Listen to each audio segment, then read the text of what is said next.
Bonjour, je vais parler du 8e épisode de Arrow.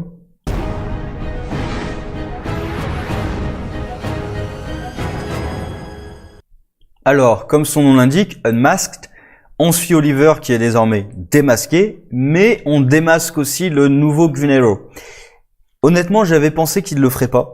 Vu le titre, je me suis dit, oui, ils essaient de nous teaser sur le fait qu'on va découvrir l'identité du nouveau Green Arrow, mais en fait, Unmasked, c'est juste pour Oliver qui est démasqué. Non, c'est les deux à la fois, même l'ouverture de l'épisode, c'est le nouveau Green Arrow qui est démasqué. Alors, je vais parler de ça en premier, vu que c'est un peu l'événement quand même de cet épisode.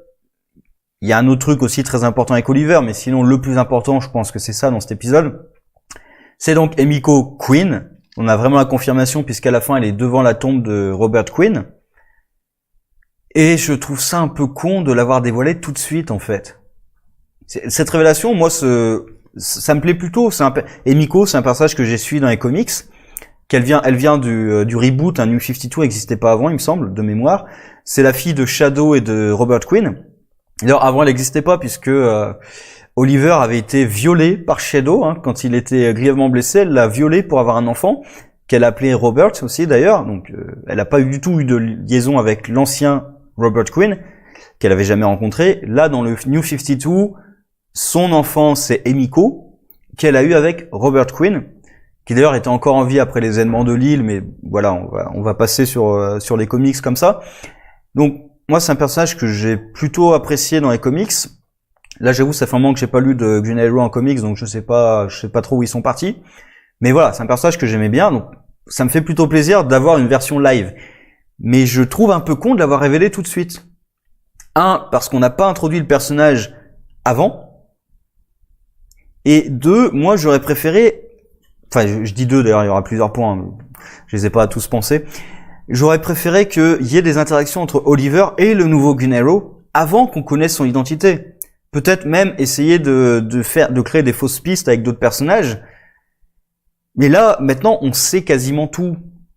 Alors, on sait pas tout, il manque pourquoi est-ce qu'elle est là, quel est son objectif, dans son carnet, etc. Mais voilà, on sait que c'est la fille de Robert, on sait clairement que c'est pas un ennemi d'Oliver. D'ailleurs, même c'est elle qui a aidé à mettre Diaz en prison, donc on savait déjà que c'est pas vraiment un ennemi d'Oliver, mais là, on connaît même ses liens familiaux avec Oliver. Moi, j'aurais vraiment préféré qu'on ait des interactions entre les deux avant de découvrir qui elle était et d'avoir des fausses pistes pour savoir est-ce que c'est vraiment elle, est-ce que c'en est un autre, est-ce que c'est William dans le futur, etc. Voilà, je trouve ça un peu dommage de tout avoir révélé. Alors pas tout, mais une grande partie quand même a été révélée dans cet épisode. Je trouve ça un peu trop tôt, en fait. C'est un peu dommage. Et en plus, justement, je vais pouvoir parler de William. Ça détruit pour moi complètement l'intérêt du Flash Forward. Mais qui, du coup, rétrospectivement, n'en avait aucun. Enfin, qu'un seul. Parce que maintenant, le seul intérêt du Flash Forward, c'est est-ce que Felicity va devenir méchante? En gros, c'est ça le seul intérêt du Flash Forward. Parce que il y a le seul intérêt que j'avais, moi, c'était s'il y a un des personnages du futur qui est revenu dans le présent sous la forme du nouveau Green Arrow, ben voilà, il y a un intérêt au futur. Mais là, à moins que plus tard on nous révèle qu'un autre personnage du futur est aussi retourné dans le passé, ben ce futur-là, en fait, il n'existe pas. Il n'existera jamais. Parce que dans une série de comics, des futurs alternatifs, mais on en a tout le tour du ventre des futurs alternatifs. Donc le jour où les scénaristes en auront marre de ces futurs, hop, ça disparaît. Je veux dire, il n'y a même pas besoin du gant de Thanos, là. Hop, on supprime cette réalité. On a Flash qui peut voyager dans le temps, qui peut faire ce qu'il veut. On a les Legends qui peuvent faire ce qu'ils veulent. Là, dans le Elseworlds, on va voir quelqu'un qui modifie la réalité. Donc, voilà, c'est le jour où ils en ont marre de ce futur alternatif et qu'ils veulent prendre une autre route qui correspondrait pas à ce qu'on a annoncé dans ce futur-là, ils peuvent le faire quand ils veulent. Donc, en fait, on s'en fout de ce futur. Et maintenant, le seul intérêt narratif et scénaristique de ce Flash Forward, c'est de teaser, est-ce que Felicity est devenue méchante dans le futur? Et est-ce qu'elle est en train de suivre un chemin qui va la mener vers ça? Et on s'en fout. Enfin, moi, personnellement, je m'en fous complètement de savoir si Felicity va devenir méchante ou quoi que ce soit. Même là, elle redevient un peu chiante pour moi. Donc, voilà, je m'en fous, en fait, complètement. En plus, je vois tellement un truc venir sur la fin de l'épisode. Diaz qui a envie, alors ça aussi, je trouve ça décevant parce que on avait une belle fin entre Oliver et Diaz, et il la gâche tout de suite, bah non, il est encore en vie. Et je sens tellement le truc venir que Felicity va découvrir que Deagle et Layla leur ont menti et qu'ils l'ont gardé en vie parce qu'ils ont besoin de lui et tout. Et qu'elle va détester Deagle, qu'elle va essayer de tuer Diaz malgré tout. Je sens tellement un truc venir comme ça entre peut-être même Oliver qui va s'en vouloir à Deagle, mais va pas vouloir que Felicity aille jusqu'au bout. Je sens tellement ce genre de conneries venir et j'en ai tellement pas envie en fait. Voilà, là l'histoire le nouveau Green Arrow, concentrez-vous là-dessus, oubliez Diaz et compagnie parce que là ça va entraîner Felicity et tout et non, j'en ai pas envie. Et même qu'est-ce qu'il a raconté avec Diaz? Quel va être l'objectif de Diaz? C'est encore se venger d'Oliver. Il a aucun autre objectif dans la vie maintenant. Donc il est pas intéressant. Si jamais avec Deagle et avec ce qu'ils sont en train de suivre, Diaz change d'objectif ou modifie un petit peu si on modifie le personnage, là peut-être qu'on peut faire quelque chose. Mais sinon, je vois pas trop. S'il reste argué sur je veux tuer Oliver, je veux me venger, bah le personnage n'a strictement aucun intérêt. Alors on verra s'il l'emmène ailleurs, mais bref.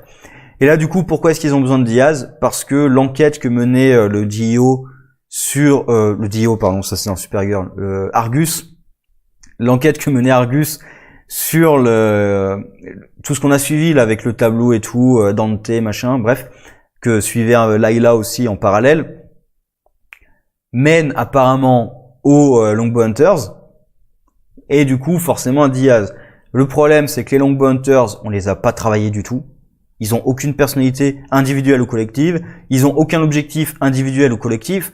Tout leur objectif, c'était l'objectif de Diaz. Ils ont rien d'autre comme personnalité ou comme objectif propre. Ils étaient uniquement vus comme les hommes de main de Diaz. D'ailleurs, j'ai peur qu'ils passent de les hommes de main de Diaz à les hommes de main de quelqu'un d'autre.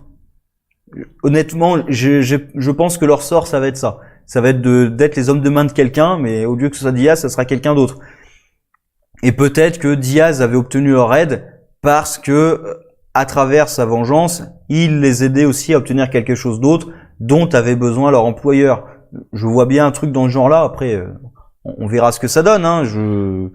Peut-être que s'ils réussissent à travailler les Longbow Hunters, ça peut amener à quelque chose. On verra. On peut jamais savoir à l'avance. Et sinon, l'autre grosse partie de cet épisode, qui est un petit peu, j'allais dire un peu, c'est le freak of the week, mais oui, c'est un peu ça, c'est le côté un peu procédural de Oliver qui va combattre un criminel lambda, qui a pas grand intérêt en soi, mais ça sert surtout à préparer l'avenir d'Oliver, en tant que Green Arrow.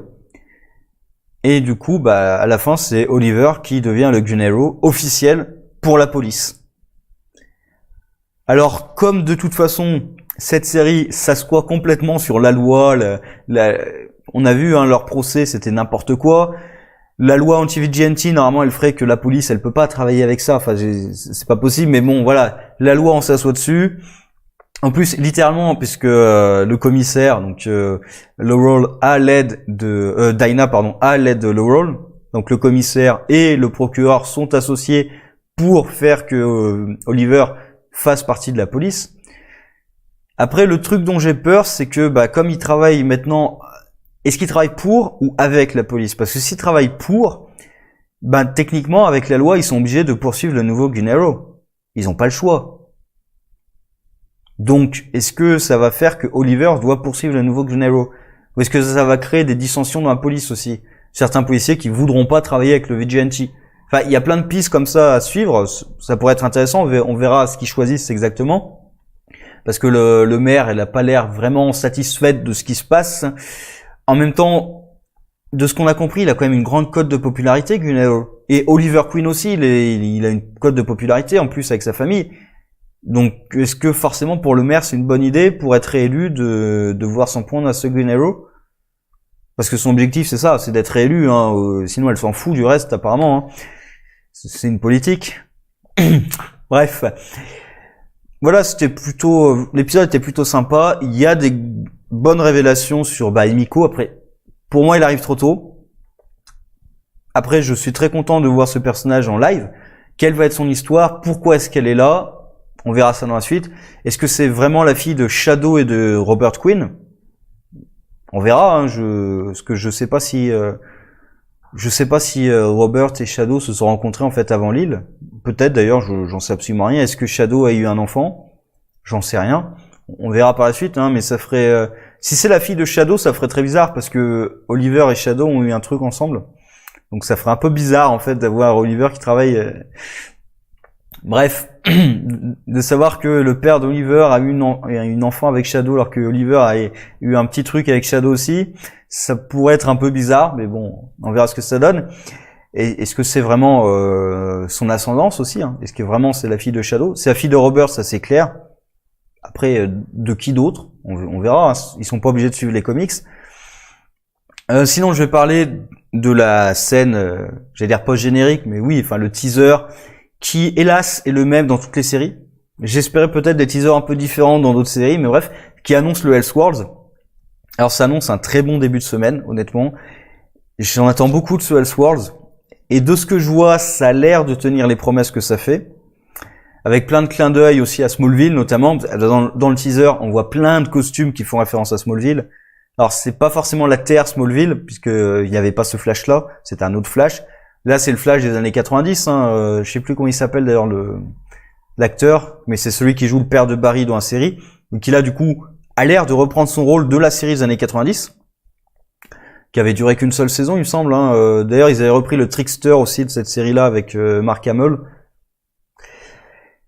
Et on le voit donc face au Monitor, qui a détruit sa planète, plus ou moins. On ne sait pas exactement est-ce qu'il a détruit que la planète.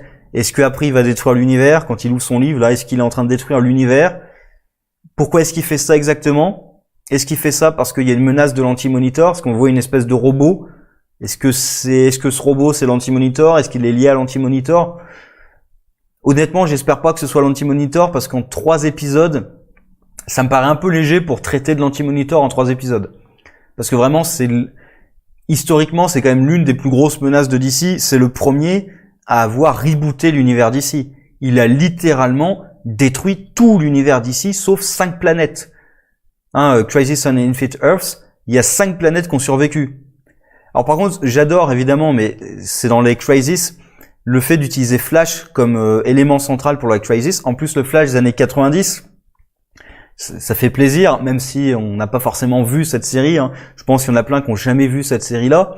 Ça fait plaisir d'avoir ce personnage qui va déclencher, qui en tout cas va prévenir les autres de la Crisis, puisque historiquement, le Flash a un lien avec Crisis, puisque la toute première Crisis on Earth 2, c'est Flash. D'ailleurs, la première évocation des univers parallèles, c'est Flash, qui voyage par accident dans un univers parallèle.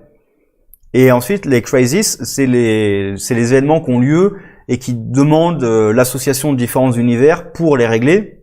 Et la première Crisis, c'est entre Earth 2 et Earth 1. Et c'est lié au Flash, puisque c'est lui qui peut voyager tranquillement entre les dimensions. Donc avoir Flash, même dans la Crisis on Infinite Earths, Flash joue un rôle primordial vu qu'il arrête la machine de l'Anti-Monitor en sacrifiant sa vie. Donc voilà, Flash a un lien avec ces Crisis, et ça fait plaisir de voir cet acteur dans cette combinaison qui en plus va s'appeler Barry Allen, pas Jay Garrick ou autre chose, Barry Allen, ça fait vraiment plaisir. Et toutes les petites références à Smallville aussi, voilà, il n'y a pas grand chose d'autre à en dire de ce teaser. Je vais pas m'épancher sur ce que je pense du Elseworlds, de ce que j'en attends, parce que j'en attends beaucoup, de Batwoman et tout, et je vais garder ça pour avoir du matériau, je pense que j'en aurai pour parler de Elseworlds, que j'attends avec beaucoup d'impatience, un peu d'appréhension, parce que justement, comme j'en attends beaucoup, j'ai peur que ça me déçoive, comme le crossover de la saison précédente, je l'attendais vraiment, c'est pour ça que ça m'a déçu, parce que j'ai pas du tout accroché, mais là, quand même, de tout ce que je vois, je pense que je vais accrocher et que ça va être très bon. Sur ce, au revoir.